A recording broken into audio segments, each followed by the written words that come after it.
In every storm, the Philippines drowns not just in water, but in neglect. Streets vanish, homes collapse, and lives are swept away. For decades, billions have been promised for flood control. Yet, every rainfall still turns into a disaster. Why? In his fourth State of the Nation address, in July 2025, President Marcos reported that his administration had implemented over 5,500 flood control projects and announced plans for the at least 10 large-scale projects amounting to more than 500 billion over the next 13 years. Flooding is not just nature's wrath. It's a crisis of governance.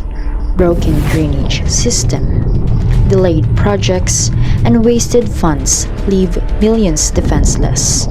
The fight against floods was never just about water.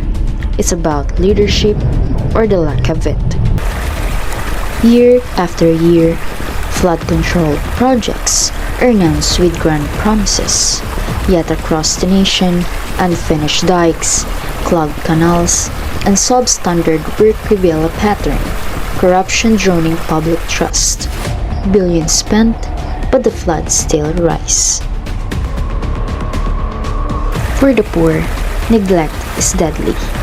Families lose homes, farmers watch harvest rot, children paddle through classrooms turned to swamps.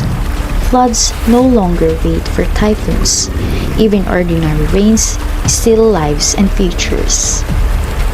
Communities are not silent.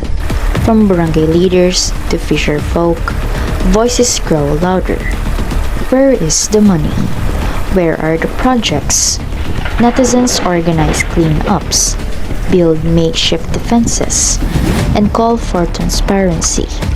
Because survival should not depend on empathy promises. The Philippines cannot keep drowning in neglect. The flood waters rise higher, and so must accountability.